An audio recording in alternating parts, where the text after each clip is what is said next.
우리 하나님 말씀 보시겠습니다. 하나님 말씀 신약성경 에베소서 5장 6절 말씀입니다. 우리 하나님 말씀 신약성경 에베소서 5장 6절 말씀입니다. 찾으신 줄 알고 봉독 드리겠습니다. 신약성경 에베소서 5장 6절 말씀입니다. 누구든지 헛된 말로 너희를 속이지 못하게 하라. 이로 말미암아 하나님의 진노가 불순종의 아들들에게 임하나니 그러므로 그들과 함께하는 자가 되지 말라. 너희가 전에는 어두움이더니 이제는 주 안에서 빛이라. 빛의 자녀들처럼 행하라. 빛의 열매는 모든 착함과 의로움과 진실함에 있느니라. 주를 기쁘시게 할 것이 무엇인지 시험하여 보라. 너희는 열매 없는 어두움의 일에 참여하지 말고 도리어 책망하라.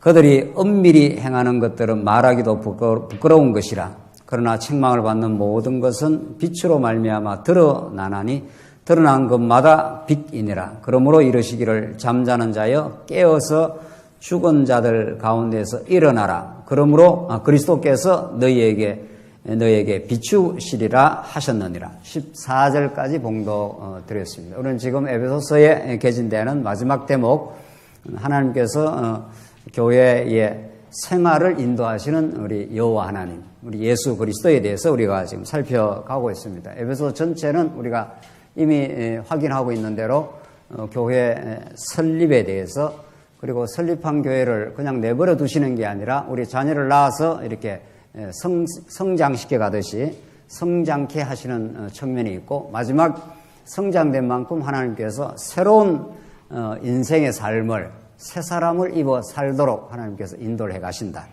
우리가 한번 생각해 봅시다.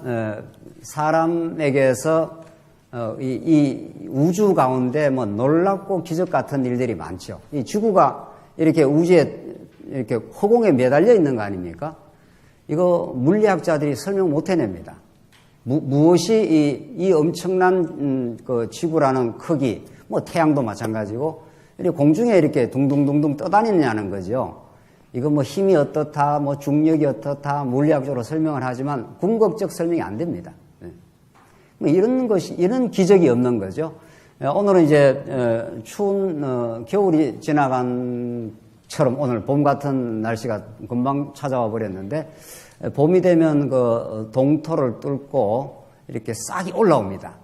싹이 올라오고 그 겨울철 죽었던 이 얼어붙은 땅이 녹기 시작하면은 그 씨앗이 발화를 하고 그것이 싹을 틔우고 이래 새로운 기운으로 이제 식물이 성장하죠. 그 설명 못 합니다. 생물학자들이. 여러분과 제가 이렇게 살아 숨 쉬는 거, 이거 설명하기 어렵습니다. 호흡을 한다든가 이런 것들. 그런데 이 우주 가운데 이런 기적적이고 놀라운 일인 거죠. 이런 일들이 하나님의 주권적인 섭리 가운데 우리 주변에 언제든지 일어나고 있습니다. 문제는 우리가 영적 감각을 놓쳐버리고 그저 육신의 소욕에 사로잡히면은 눈앞에 보이는 것, 뭐 내가 이루고 싶은 것, 뭐 그런 것만 자꾸 눈에 들어오지, 이 우주에 충만해 있는 성령 하나님의 주권과 새로운 생명의 기운들을 우리가 영적인 눈을 뜨게 되면 이제 새롭게 느끼게 되는 거죠. 기적 중에 기적이 무엇입니까? 그 뭐 예수님이 하시는 요나의 표적 외에는 보여줄 것이 없다 해서 사실은 가장 중요한 표적, 가장 중요한 기적은 이제 부활의 기적인데, 이제 그거 빼놓고 이런 말입니다. 그거 빼놓고 부활의 기적이 최대의 우주 가운데 기적이죠. 죽음에서 생명이 살아난 거니까. 그런데 이제 여러분과 저에게 이제 우리 교회 생활과 이제 결부되어서 하는 말씀인데, 지금 우리가 에베소서 전체가 이렇게 하나님께서 교회를 설립하신다, 이제 성장케 하시고 이제 생활케 하신다, 이런 말씀들을 굉장히 우리가 많이 들었기 때문에 그냥 늘 뭐 듣던 말씀이다 이렇게 들을 수가 있는데, 그건 굉장히 불행한 사태죠. 하나님 말씀은 새 생명 같은 진리의 말씀이고, 우리가 오늘 아침, 점심 이렇게 먹어서 늘 육신이 생명을 얻고 힘을 얻듯이 이 말씀은 절박하고 우리가 먹지 않으면 죽는다, 이런 절박성이 있습니다. 우리 영혼이 기진맥진하는 거죠. 밥을 하루 이틀만 안 먹어도 힘을 못 쓰지 않습니까? 오늘 본문에서 나오는 교회 생활이라는 말은 그냥 이렇게 상식적으로 쓰는 말이 전혀 아닙니다. 뭐 우리가 이렇게 뭐 직장 생활 한다 할 때 그 생활 이런 말이 아니지 않습니까? 성경이 말하는 전부 계시적 의미를 갖고 있고 영적 의미를 갖고 있습니다. 여기에 나오는 대로 신앙생활에 대해서 사도 바울이 권면을 해주는데 새 사람을 입도록 권고하고 자녀같이 살도록 권고하고 지혜자로 살도록 권고한다. 이런 말들 자체가 세상에 없는 말입니다. 세상에 있지 않는 말입니다. 뭐 신문이나 잡지나 여러 가지 세상 사상가들이나 철학자들이 이런 말 전혀 못합니다. 이런 말이 세상에 없습니다. 성경은 위로부터 내려온 계시의 말씀이고 하나님이 택한 백성에게만 들려지는 영적인 말씀인 거죠. 새 사람 이런 거 세상에 없습니다. 학교 교육을 아무리 많이 받아도 대학교 가고 뭐 박사를 하고 박사 위에 박사를 하고 천하 없는 교육을 말해도 새 사람 만들지 못합니다. 새 사람에 대한 교육 이상 자체가 없습니다. 그냥 어떻게 하면 지적으로 발달을 시켜가지고 무슨 뭐 요즘에 무슨 뭐 인공지능이니 무슨 과학이 발달해서 뭐 그런 어떤 과학 기술 지식이 많아지지 그 사람 자체가 전격적으로 바뀌는 새 사람 이런 교육 이상 자체가 없습니다. 어떤 대학에 가도 천하 없는 대학을 다녀도 사람이 옛사람에서 새 사람으로 바뀐다. 이런 교육의 이상 자체가 없습니다. 그러니까 전혀 우리는 다른 지금 학교에 들어와 있는 거죠. 하나님이 통치하시고 하나님이 세우신 교회라는 이 새로운 학교에 들어와 있는 겁니다. 사실은. 그래서 이거는 그야말로 사람이 새 사람으로 바뀌는 것처럼 기적 중에 기적이 없습니다. 사람은 안 바뀝니다. 사람은 태어나서 죽을 때까지 자기 욕망, 자기 탐욕, 자기의 안 바뀝니다. 어떻게 해야 바뀌고 새 사람을 입느냐 하는 주제가 이 오늘 에베소서에 가르치는 말씀입니다. 이건 너무도 신기하고 놀랍고 중요한 말씀이 되는 거죠. 그러니까 새 사람을 입어서 새 사람의 가치관으로 살지 않으면 어떻게 되기 때문에 이게 그렇게도 중요하냐 이 말이죠. 왜 우리가 이 귀중한 시간에 이 말씀을 읽어야 됩니까? 두 번째, 자녀같이 살도록. 이때 자녀라는 것은 육신의 자녀가 아닙니다. 육신의 모든 우리가 껍데기로 뭐 부부간에 결혼했다든가 자녀를 낳아서 키운다든가 이건 전부 그림자요 모형입니다. 그렇지 않습니까? 이 세상 만사가 다 하나님을 여호와로 아는 그 진리를 깨닫는 모형이니까 전부. 우리가 부부간이라든가 자녀는 영원하지 않습니다. 천국 가면 다 예수님 안에서 새롭게 다 변화합니다. 그래서 여기서 자녀같이 살도록 하는 것은 그냥 육신의 무슨 자녀는 하나님의 자녀를 설명하는 모형일 뿐이고 진짜 이게 중요한 건 하나님의 자녀가 된 겁니다. 우리가. 우주를 통치하시고 만물을 주관하시고 천국을 다스리시는 그 하나님의 자녀가 된 거죠. 그런 하나님의 자녀가 되었다는 것은 이 땅에 우리가 발을 붙이고 살지만은 전혀 다른 정체성, 전혀 다른 가치관, 세상이 넘볼 수 없는 거룩하고 놀라운 세계를 접한 사람들입니다.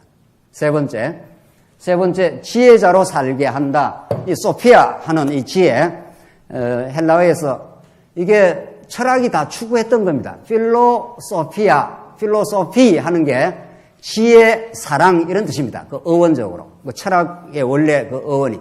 그러니까 모든 사람은 지혜를 갈구하고 싶은 거죠. 그때 철학에서는 지혜가, 소피아가 무엇인지 정의조차 못 내립니다. 뭐가 지혜냐 말이죠. 그러니까 지혜의 반대를 그 철학자들은 좀 알긴 알죠. 지혜의 그 반대 개념을 좀 알긴 압니다. 그게 뭔가 어리석음 아닙니까? 지혜가 없다 하는 건 어리석다는 건데 모든 인간이 우리가 어리석다는 겁니다. 그래서 못 구할 어떤 대상을 자꾸 구하고 뭐 이렇게 넘보지 말아야 될 어떤 재산을 자꾸 넘보고 그 가져봐야 불나방 같은 권력을 자꾸 더 가지고 싶고 그래서 그 불나방 같은 권력을 가지면 그 권력이 자기를 불태워버린다는 겁니다. 권력이라는 게 굉장히 좋은 것 같아도 나중에 모든 권력자들의 말로가 감옥 가기 뭐 이런 겁니다. 지금 두 사람이나 들어가 있지 않습니까? 온 세상 사람들이 권력을 향해서 지금 움직이고 권모술수를 하는데 그 결과가 지금 감옥에 가 있다. 뭐 이런 거란 말이에요. 불나비가 불을 향해서 막 달려가서 자기도 불에 타 죽어버리는 거죠. 그런데도 사람들이 그걸 그렇게 원하고 바라고 취하고 쟁취하고 싶어 한다는 거죠. 그렇게 인간이 어리석다는 겁니다. 그래서 예수를 안 믿는 사람들까지도 이 소피아, 필로소피아니까 필 하는 건 좋아하다 이런 뜻입니다. 사랑한다 이런 뜻이니까. 그러니까 그 지혜를 너무도 가지고 싶어 합니다. 이 지혜. 근데 그 지혜가 참 중요하다는 건 뭐는 감각적으로는 알겠는데 이 어리석음에서 좀 탈출을 해야 되겠는데 옆에 사람하고 싸우고 갈등하고 그 끝까지 싸웁니다. 싸울 때 보면은 그 싸우고 나면 굉장히 괴로운데도 끝까지 싸워요. 아, 인간의 이 어리석음을 어찌 말로 다 합니까? 하고 나서 기분이 엄청 안 좋지 않아요. 뭐 이래 싸우고 나면. 그런데도 그걸 못 벗어납니다. 우리 인간이. 사랑하고 이해하고 다른 사람의 실수를 넉넉하게 이렇게 봐줄 수 있고 뭐 이러면 얼마나 좋겠어요. 우리가. 우리 타락한 인간이 그렇지 않다는 거예요. 그래서 이 어리석음에서 벗어나지는 못한다는 거예요. 인간이. 그래서 모든 사상가들, 모든 철학자들, 모든 이 뜻있는 사람들이 뭔가 인간이 지혜를 좀 얻어야 되겠다. 그래서 반야심경이라는 게 지혜의 책입니다. 마하반야 바라밀다 뭐 비슷하게 하지 않습니까? 마하라는 게 그 넓은 세계로 이런 뜻입니다. 너무도 작은 세계에 우리가 소인배로 사니까 마하의 세계로, 마하라는 게 크고 위대한 세계로, 그 마하의 세계로, 넓은 세계로 좀 지혜를 얻어서 건너가고 싶다. 그래서 마하반야 바라밀 이렇게 시작을 하는 겁니다. 그게 반야심경이 그렇게 시작을 하는 겁니다. 뭔가 이 좁은 세계, 작은 세계에서 확 이렇게 이 세상이 넓어진 우주로 우리의 마음이 확장되는 그런 시원하고 폭넓은 인생과 세계를 살기를 원하는 겁니다. 근데 문제는 그게 안 된다는 겁니다. 근데 성경은 그걸 되게 하겠다 이런 뜻입니다. 아, 이건 기적이에요. 이거야말로 새로운 기적이 일어난 겁니다.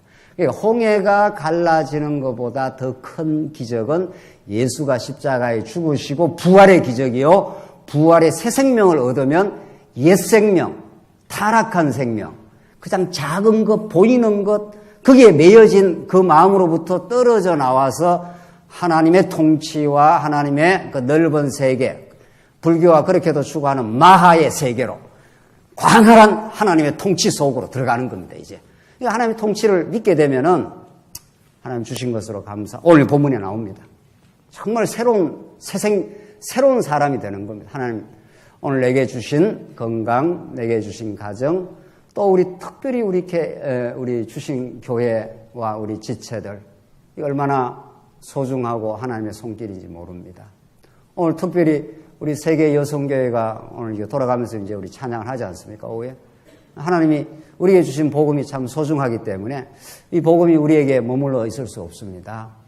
그래서 우리가 이 복음을 우리 이웃에게, 우리 지체들에게, 우리의 땅끝으로, 세계로 복음을 전파하고 싶습니다. 이런 기도, 이런 갈망, 이런 열망, 이런 것 자체가 우리한테는 엄청난 마하의 세계예요. 자기 작은 세계, 그저 내 잘 먹고 잘 살고 내 자식 인류대학 가고 이거밖에 세상 사람 없단 말이죠.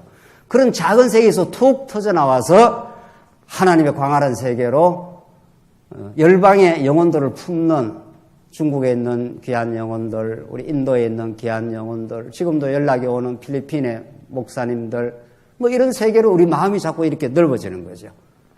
그래서 그분들도 우리가 사랑하는 하나님의 백성이라고. 이런 얼마나 우리의 삶이 넉넉하고 우리 감사한지 모릅니다. 그런 세계로 하나님 인도를 하시겠다는 겁니다.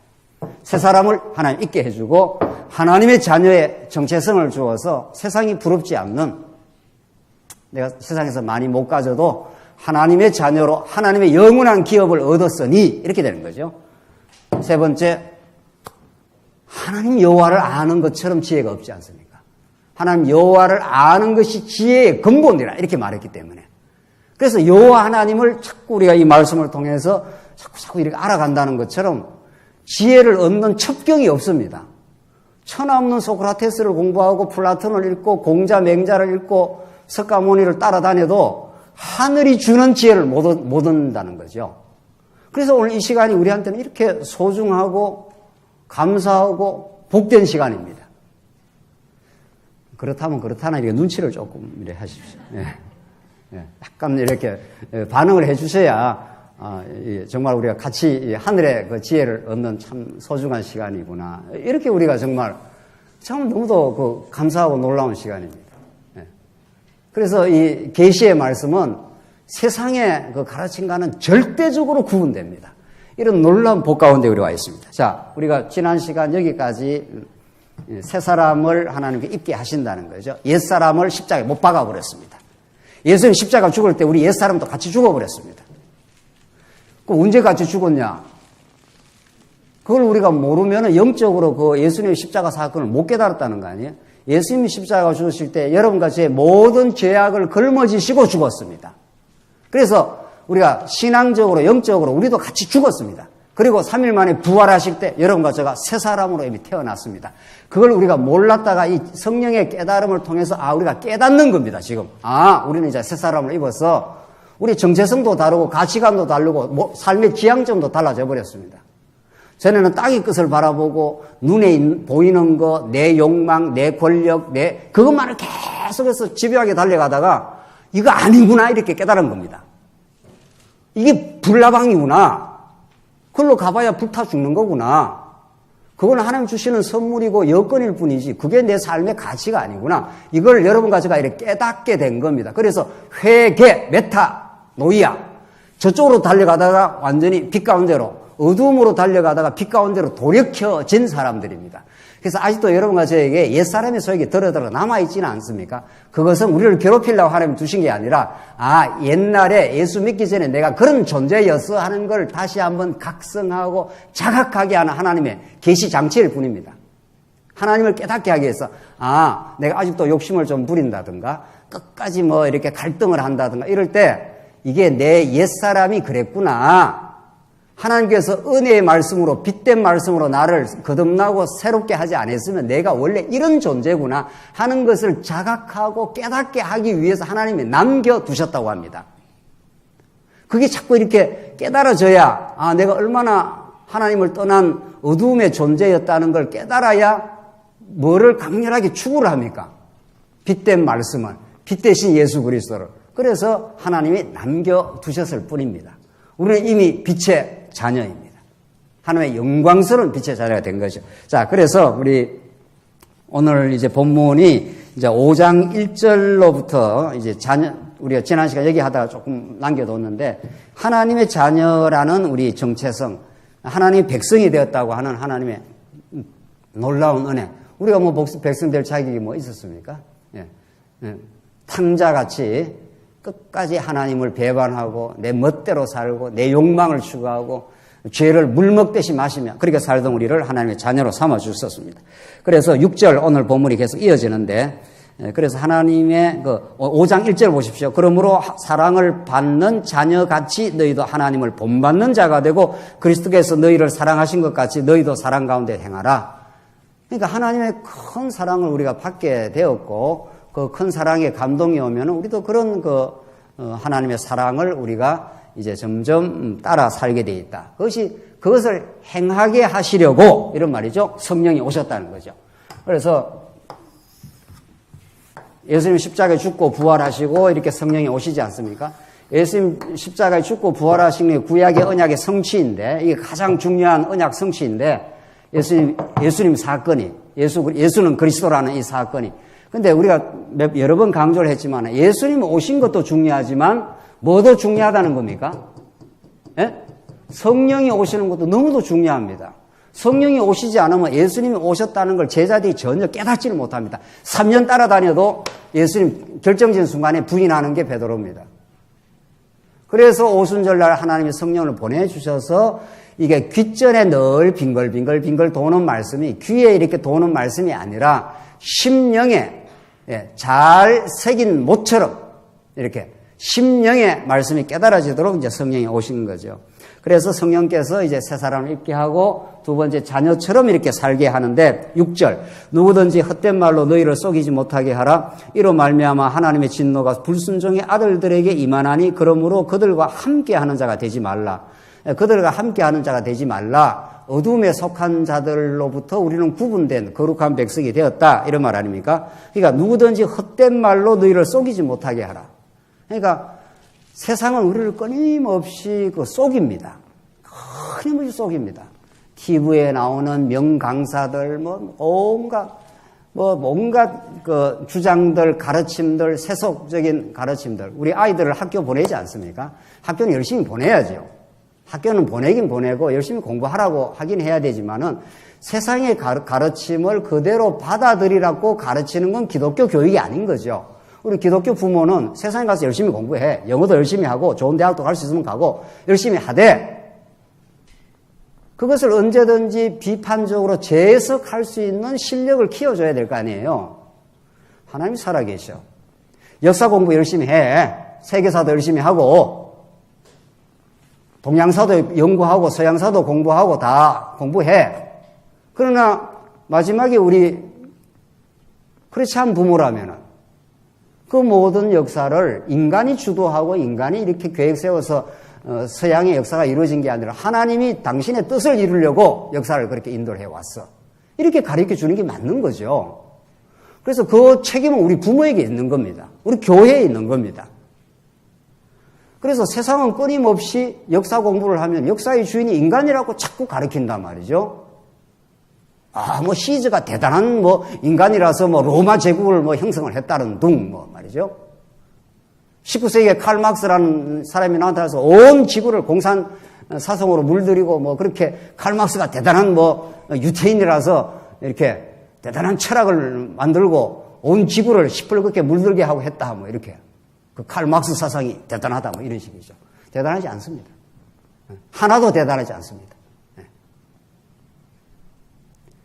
그래서 그 모든 것들이 수많은 사람을 속이지 않습니까?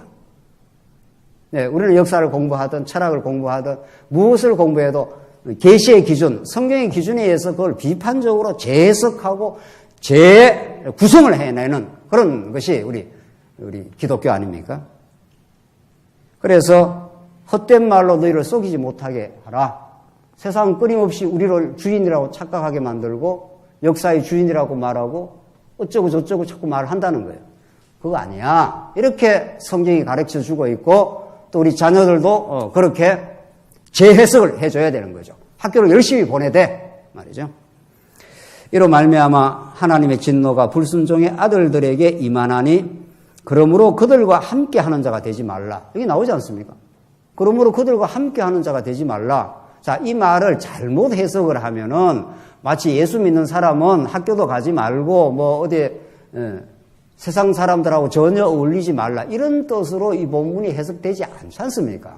우리 세상에 살면 믿지 않는 사람 사장 밑에 들어가서 일을 할 수도 있고 안 믿는 사람하고 거래를 할 수도 있는 거죠. 지금 성경은 그런 어떤 물리적이고 세속적 차원의 이야기를 하고 있는 게 아니라는 거죠. 오늘 이 본문 말씀도 오늘 본문이 그러므로 그들과 함께하는 자가 되지 말라. 그럼 예수 믿는 사람은 예수 믿지 않는 사람하고 전혀 같이 있지도 말라. 물리적으로 같이 있지 말라면 직장생활을 어떻게 하겠냐고요. 그런 말이 아니고 이 말이죠.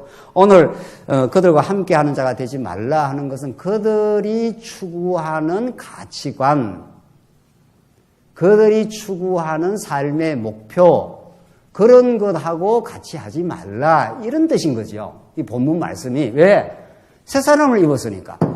우리는 옛사람이 아니니까. 옛사람은 자기 영광, 자기 목적, 자기 탐욕을 추구하는 사람에서 우리를 건져내서 하나님이 우리에게 참된 꿈을 주셨고 하나님의 거룩한 목표를 주셨고 이 땅에 어떤 일을 하더라도 하나님을 더 배워가는 것이 우리의 삶의 진지하고 절대적인 목적이 되었기 때문에 그런 그 사람들하고 가치관을 거기에 동화되지 말라 이런 뜻이란 말이죠. 구분된 이제 가치관을 가졌지 않았느냐.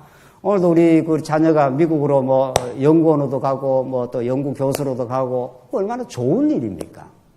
그런 일들이. 그래서 우리가 또 격려하고 감사하고 이렇게 하지 않습니까?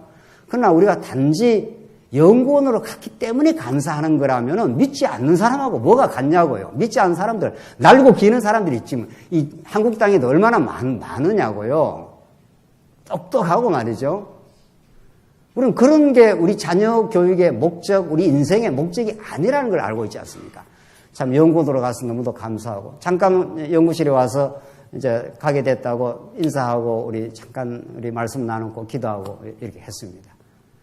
하나님 우리 아이가 연구원으로 갈 수 있게 얼마나 감사합니까? 가서 타국에 가서 거기서도 그 연구 생활을 잘 하게 해주시고 그 연구 생활을 통해서 새로운 이국 땅에 가서 하나님을 잘 배워오게 하시옵소서. 이게 우리 크리스찬 부모가 꿈꾸는 기도입니다. 그렇지 않습니까? 무엇을 한들 어떻습니까? 우리 자녀들이, 우리 모든 성도들이 어디에서 무엇을 해도 하나님의 영광과 그 하나님의 인도하심과 그 복음을 깨닫는 그것이 우리의 참된 가치입니다. 우리 이렇게 성경신학을 오랫도록 잘 배워왔다면은 우리 자녀들한테 어떤 가치를 물려줄 것인가? 그걸 보면은 우리가 얼마나 제대로 된 가치관을 갖고 있는가를 우리는 정확하게 알 수 있습니다. 우리는 무엇보다도 자녀를 소중하게 생각하기 때문에 그 자녀에게 무엇을 심어주고 싶어하고 무엇을 전승해주고 싶어하는 걸 딱 물어보면은 그 사람의 가치관이 딱 드러나는 거죠. 우리는 여기서 아무도 피해 나갈 수가 없는 거죠. 그래서 오늘 그러므로 그들과 함께 하는 자가 되지 말라 하는 이런 말씀들은 그들의 가치관에 영합하지 마. 이런 말이죠. 사도 바울이. 이게 사도 바울이 주신 말씀 아닙니까? 사도 바울이 그 당시 당대 대단한 학자입니다. 율법 학자 중에 학자요. 그런 사도 바울이 복음을 깨닫고 나서 그 쓰레기야. 배설물이야. 그렇게 했지 않습니까? 공부하지 마라. 이런 뜻이 아니라 그것 자체를 추구한다면 그게 쓰레기다. 이런 뜻입니다.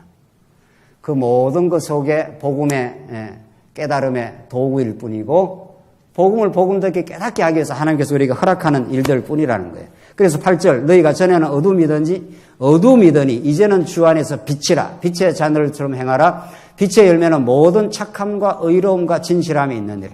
자, 이래서 우리들은 빛대라고 노력하는 게 아니라 과거에 하나님께서 어두운 가운데 가두어 두셨다가 아담을 지어놓고 아담에게 율법을 줘가지고 선악과 율법을 줘서 이렇게 어두운 가운데 가두었습니다. 이걸 우리는 죄라 그러고 쉬운 비유로 이걸 어둠이라 이렇게 말하지 않습니까? 하나님께서 태초에 천지를 지었는데 땅이 혼돈하고 공허하며 흑암이 깊음 위에 있었더라. 하나님께서 그렇게 어둠의 땅을 지어놓고 거기에 이제 빛을 이제 하나님께서 바라신 거죠. 그래서 빛을 빛되게 하시려면 어둠이 필요합니다. 하나님의 자기 계시를 위해서는 어둠도 필요하고 빛도 필요한 겁니다. 여러분과 제가 죄악 가운데 살았던 삶도 하나님의 큰 섭리 가운데서는 하나님의 경륜을 이루시는 일입니다. 왜? 하나님을 떠나 살아봐야 탕자가 아버지를 떠나 살아봐야 그게 얼마나 괴로운 인생이라는 걸 깨닫게 하시려고. 그래서 다시 아버지 집에 돌아오게 하시려고. 이게 하나님께서 어두운 가운데 가두어 두셨다가 우리를 빛된 인생으로 만드셨다. 이런 뜻입니다. 그래서 빛의 자녀, 빛이라. 빛의 자녀들처럼 행하라. 이제 빛을 받은 빛의 자녀이기 때문에 빛이 공급이 되면 어두움의 삶을 살지 않습니다. 그래서 9절, 빛의 열매는 나오지 않습니까?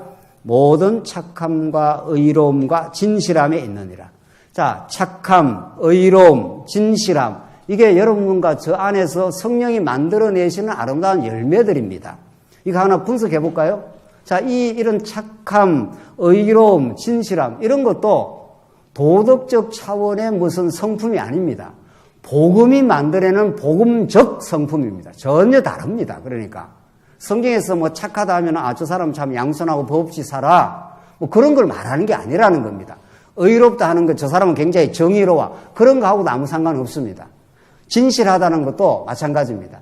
그러면 성경이 말하는 복음 안에서의 착함, 복음 안에서의 이거 조금 더 따져보십시다. 착함, 두 번째 뭐죠? 의로움, 세 번째 뭡니까? 진실함. 이게 우리가 만들어내는 이렇게 도덕적 노력을 해서 윤리적 노력을 해서 만드는 성품이 아니라 복음이 우리 안에 찾아와서 예수가 우리 안에 찾아와서 만드는 열매들입니다.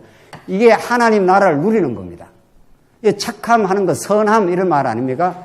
하나님이 기뻐하시는 것을 기뻐하는 겁니다. 그게 진짜 착하며 선한 성품이 생긴 겁니다. 하나님이 싫어하시는 걸 이렇게 안 좋아하는 거죠. 막 미워한다든가 이간질을 한다든가 시기를 한다든가 이거 하나님이 싫어하는 겁니다. 하나님의 자녀가 그렇게 하는 걸 하나님이 싫어하기 때문에 그걸 싫어합니다. 점점 이제 빛의 자녀가 되면.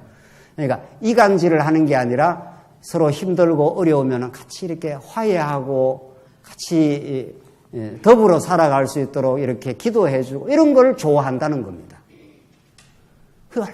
그게 정말 그 복되고 복된 하나님의 복음 속에 들어와 있는 사람의 열매입니까? 세상은 참 묘합니다. 아주 세상은 사악한 기쁨을 많이 가지고 있는데 싸우는 걸 어떻게 합니까? 말리는 게 아니고 어떻게 해요? 즐깁니다. 이 착함이라는 게 하나님이 좋아하시는 것을 좋아하는 그런 하나님이 기뻐하시는 것을 좋아하는 그런 성품입니다. 그게 성령의 소욕인 거죠. 두 번째, 의로움. 내가 열심히 의롭게 살아서 의로움을 만들어내는 게 아니라 우리는 다 불의한 존재였습니다. 불의 혹은 죄악된 존재였습니다. 성경에서 체다카 하는 히브리어로 의라 하는 것은 관계 개념입니다. 하나님과의 관계가 단절된 걸 불의라 그럽니다. 성경에서 말하는 불의 혹은 의 하는 것은 하나님과의 관계에서 설명되어야 되지 하나님하고 관계없이 내가 정의를 위해서 산다 이런 개념이 아니었습니다. 우리 학창시절 때 데모를 많이 했지 않습니까? 그래서 5월 그날이 오면 이래서 하면서 막 그 정의를 외치고 독재자의 심장에 비수를 꽂고 말이죠. 대자보에다가 지금도 생생하네. 독재자의 심장에 비수를 꽂아버려야 된다는 거예요. 그런 플래카드가 막 천지에 그거의 정의라는 거예요. 그게 정의라는 거예요. 샌델이라는 사람이 정의란 무엇인가? 자기가 정의에 대한 정의를 내리지 못하니까 그냥 정의란 무엇인가? 이렇게 질문만 던졌지 않습니까? 이 학자는 이렇게 말하고 저 학자는 저렇게 말하고 이러쿵 저러쿵 그 강의 들어보면 말이죠. 맨날 이러쿵 저러쿵이에요. 절대적인 정의를 못 내리죠. 정의는 하나님의 의로우심 따라 언약적으로 하나님이 의롭게 하신다. 이게 정의입니다. 하나님이 언약 백성을 의롭다 하시는 것. 그게 하나님의 의를 덧입는 겁니다. 그러니까 예수님이 하나님의 의로 오신 겁니다. 언약대로 오신 거니까. 그러니까 여기서 말하는 의로움은 하나님과의 관계가 잘 정리된 삶의 양태를 말합니다. 하나님과 관계가 잘 정리가 되어 있으니까 범사에 감사하겠죠. 의로운 사람은. 하나님의 뜻을 따라가는 사람은. 그렇지 않습니까? 다른 사람을 함부로 정죄 못합니다. 하나님으로 의롭다함을 얻었기 때문에 자기는 원래 불의한 존재였는데 하나님으로부터 의롭다함을 덧입어서 의로움을 얻었기 때문에 다른 사람 함부로 우리가 정죄 못한다는 거죠. 그게 의로움입니다. 세 번째, 진실함. 어떤 게 진실합니까? 저 사람은 참 사람이 진실해. 그런 진실한 사람이 있을 수 있는 거죠. 아주 사기나 치고 막 계속 말 바꾸고 이런 사람이 아닌 걸 우리는 보통 진실하다 그러지 않습니까? 진리의 열매가 있다 이 말 아닙니까? 진실이라는 게 한자로 쓰면은 참 진짜의 열매 실자니까 말이죠. 저 사람은 참 진실한 사람이라. 우리가 보통 그렇게 씁니다. 성경에서 말하는 진실함은 그런 의미의 진실이 아닙니다. 진실은 진리 앞에 서 있는 존재고 자기가 얼마나 죄임을 깊이 깨닫고 이렇게 되어 있습니다. 진실하다는 건 내 실제가 죄인이라는 거예요. 하나님 앞에서. 그렇지 않습니까? 자기가 정말 죄인이라는 걸 진리 앞에 서본 사람은 예수 그리스도 앞에 서본 사람은 머리끝에서 발끝까지 우리가 죄인이라는 걸 참으로 인정을 하고 그리고 예수 안에서 열매가 있는 삶이 된 겁니다. 그래서 하나님 나는 말할 수 없는 죄인이지만 당신이 나를 의롭다 해주시고 그렇게 나를 살게 하시니 그저 하나님 앞에서 정말 있는 그대로 살겠습니다. 이런 삶의 태도를 진실한 태도라 이렇게 말한다는 거죠. 그러니까 도덕적 진실이라는 건 자기가 아주 의롭게 자기가 아주 성실하게 약속 지키며 이렇게 사는 걸 진실하죠. 우리는 원래 약속 지키는 존재도 아니고 자기 유익하면 언제나 말도 바꿀 수 있는 존재고 그런 죄악된 존재였지만 우리를 의롭다 해주시고 우리를 붙들어 주시고 늘 하나님께서 우리를 지켜주심으로 그 하나님의 신실하심과 하나님의 의로우심을 따라 우리가 살게 되다 보니까 전보다도 훨씬 견고하고 말을 바꾸려고 하지 않고 우리가 잘못했으면 인정하려고 하고 그렇게 진실하게 되겠죠. 그게 복음이 만들어내는 신실함입니다. 이게 다릅니다. 이게 착함 하는 거 뭐 저 사람 법 없이 산다 이런 뜻이 또 아니고 의롭다는 게 정의를 부르신다고 의로운 것도 아니고 이게 전부 예수와 관련된 열매입니다. 예수님 안에서 우리가 하나님이 기뻐하시는 걸 기뻐하고 예수로 말미암아 우리가 의롭다함을 얻었고 예수 때문에 진실하게 되어져 가는 거죠. 내가 죄인입니다. 그러나 하나님의 뜻 가운데 내가 이렇게 복된 인생이 되었으므로 그 복을 누리며 살겠습니다. 이게 진실한 삶입니다. 성경 한 구절 한 말씀이 복음과 연결되지 않는 말씀이 없고 우리는 그걸 비로소 깨달을 때 새 사람의 삶을 산다고 그러고 그렇게 살아질 때 그걸 자기 자랑으로 챙기질 못합니다. 그렇잖아요. 우리가 정말 하나님의 뜻을 따라서 선하게 의로운 삶을 우리가 진실된 삶을 잘 살아가게 될 때 하나님 앞에 정말 죄인임을 인정하고 우리가 서로 관계에서도 어떤 문제가 생길 때 신앙이 있고 진실한 사람 빨리 인정을 하는 사람 아니겠어요? 끝까지 우긴다든가 말이죠. 자기를 은폐한다든가 그건 진실하지 않는 거죠. 이게 다 이 빛된 진리의 말씀이 우리에게 만들어주는 너무도 고급하고 아름다운 열매입니다. 사람은 자기 잘못 인정하기가 정말 힘든 거거든요. 힘든 게 아니라 불가능합니다. 그런데 우리가 예수 안에 점점 살다 보면은 오늘 이렇게 착함과 진정한 착함과 진정한 언약적 그 관계 속에서 의로워졌다는 거 믿어지고 정말 하나님 앞에서 자기가 죄인됨을 인정하고 또 하나님 앞에 복되게 살아가는 삶도 하나님의 은혜의 선물이라고 느끼고 이렇게 하나님 앞에 은혜로 살아가는 사람, 이런 사람을 우리는 진실한 사람이라 참 귀하고 우리 성도님들이 자꾸 우리가 그렇게 자꾸 바뀌어 나가지 않습니까? 그런 바뀌어져 가는 인생과 더불어 이렇게 살아간다는 것은 정말 값지고 소중한 성도 관계가 될 것이고 그걸 우리는 천국을 누린다고 그렇게 말합니다. 10절 주를 기쁘시게 할 것이 무엇인가 시험하여 보라. 나오지 않습니까? 주님을 기쁘시게 할 것이 무엇인지를 늘 생각하라. 주님이 기뻐하시는 것이 우리 성도들을 사랑하는 거란 말이죠. 교회 와서 어떻게 하면 우리 성도를 사랑하는 마음으로 살아갈까? 이런 것이 우리의 기도가 된 성도들이라면 정말 천국을 누리는 성도들이겠죠. 그래서 너희는 열매 없는 어둠의 일에 참여하지 말고 도리어 책망하라. 이런 자기 책망, 이 거룩한 책망이지, 그죠? 정말 이건 진리의 말씀에 인도함을 받는 또 그리고 교회 생활을 아주 건강하게 하는 사람이 나오는 자기 책망입니다. 이건 아주 좋은 거죠. 그래서 성숙한 사람은 자기를 돌아볼 줄 알고 자기를 책망할 수 있는 사람이죠. 어린아이는 그런 일을 못합니다. 절대로. 어린아이는 늘 남 핑계대고 남이 잘못했다 그러고. 그러나 점점 우리가 그리스도의 형상을 닮아가면은 내가 이런 일들은 정말 하나님 앞에 잘못됐구나. 그렇게 해서 자기 채찍을 칠 줄 알고 그래서 새로운 삶의 가치관으로 가기를 바라고. 지난 주중에도 어떤 성도들하고 이렇게 이야기를 하면서 우리가 지나온 세월 우리 말씀 운동이 우리 장안조항교회가 하나님의 큰 은혜 속에 사는 거죠. 그러나 하나님께서 더 큰 은혜의 광장으로 가게 하기 위해서 지나온 우리의 삶 중에 우리가 좀 너무 오만한 것이 있다라든가 우리가 다른 지체를 따뜻하게 하지 못한 것이 있으면 그걸 우리가 스스로 성찰을 하면 되는 거죠. 하나님 더 우리가 성숙된 차원으로 가기를 원합니다. 이렇게 우리가 간절히 기도하고 말씀을 우리가 진지하게 받아들이고 우리 지체들을 새로운 눈으로 바라보게 되면은 우리 삶 자체가 얼마나 밝아지고 빛의 열매를 만들어내는지 모릅니다. 이게 하나님께서 우리 안에서 일하시는 일들입니다. 12절 그들이 은밀히 행하는 것들은 말하기도 부끄러운 것이라. 다 은밀하게 행하지 않습니까? 안과 밖이 다르다는 겁니다. 다 예수 믿지 않았을 때 행하던 모든 일들이 겉으로야 뭐 번지르하게 위선을 떨어도 속으로는 다 자기 거 챙기고 욕망 추구하고 그게 인간의 그 본성이니까 말이죠. 그런데 점점 예수를 믿고 예수 안에서 하늘의 가치의 기쁨을 누리게 되면 그런 일들이 자꾸 이제 없어진다는 겁니다. 그게 뭐 대단한 일들이 아니니까 말이죠. 13절 그러나 책망 받는 모든 것은 빛으로 말미암아 드러나나니 드러나는 것마다 빛이니라. 그러므로 이러시기를 잠자는 자여 깨어서 죽은 자들 가운데 일어나라. 그리스도께서 너에게 비추이시리라 하셨느니라. 나오지 않습니까?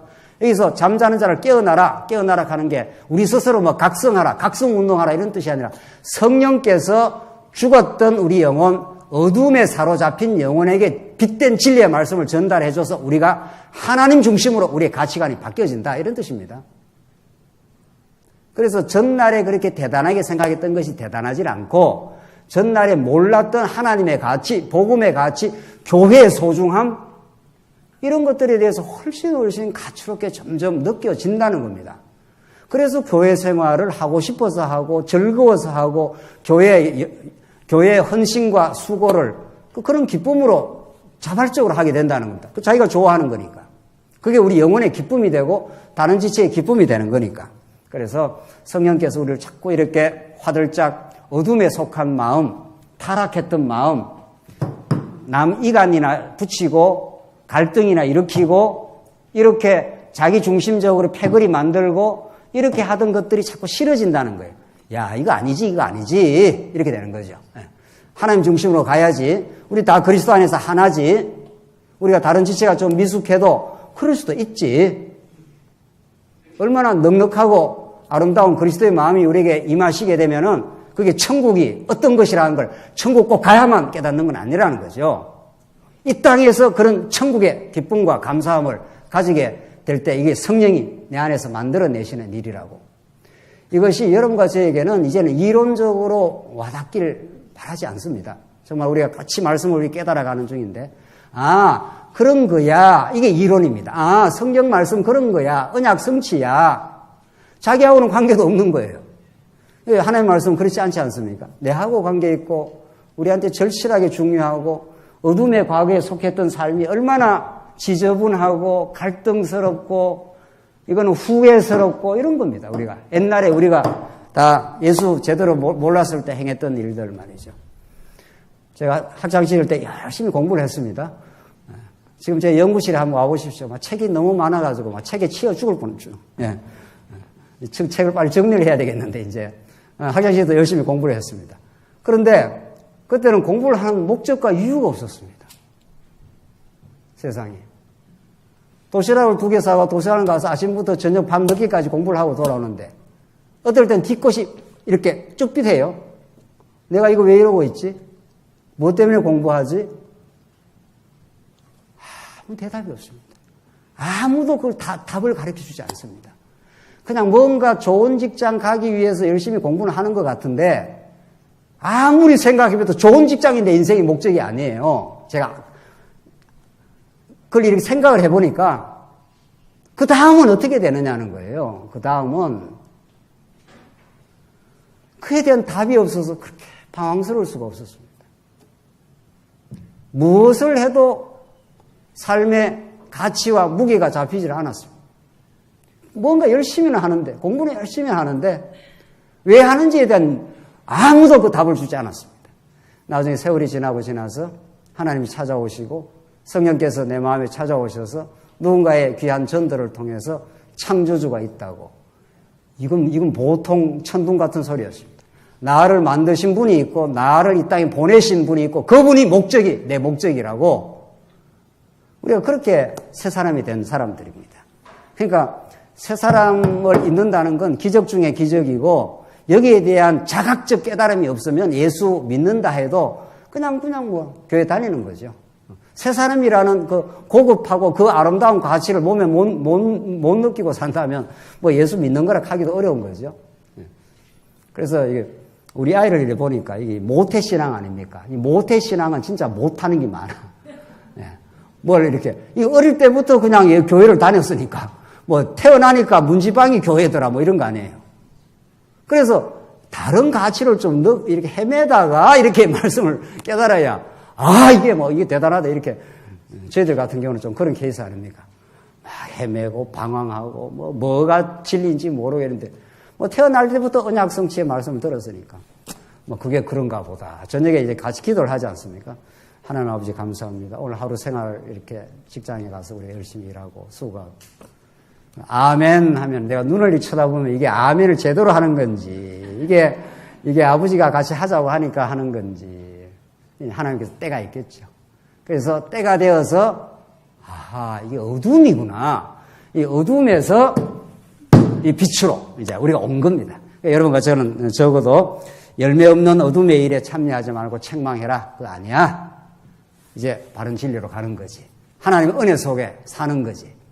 그렇게 우리가 깨달아 가는 것을 새 사람의 삶, 자녀같이 살아가는 삶, 마지막으로 지혜자로 살아가는 것. 이게 오늘 15절 읽고 끝내죠. 그런즉 15절에 이렇게 하나님께서 너에게 비추오셨은즉 너희가 어떻게 행할지를 자세히 주의하여 지혜 없는 자같이 하지 말고 오직 지혜 있는 자같이 하여 세월을 아끼라. 때가 악하니라. 이거 우리 다음 시간 하죠. 하늘의 지혜가 오면은 오늘 하루하루 삶이 얼마나 소중하고 찬란한 하나님의 축복 속에 우리의 인생과 시간이 주어져 있는지 모릅니다. 우리 이제 많이 편찮으신 우리 장로님 하루하루 삶이 얼마나 정말 황금처럼 다이아몬드처럼 귀한 인생이겠어요. 시간이겠어요. 여러분과 저도 그렇게 멀지 않습니다.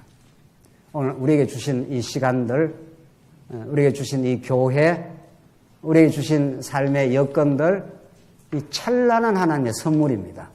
그 주신 하나님을 기억하고 하나님께 감사하며 오늘 열매 없는 어둠의 일을 책망하고 당당한 빛의 자녀로 그렇게 승리 생활 하시기 바랍니다. 기도하십시다.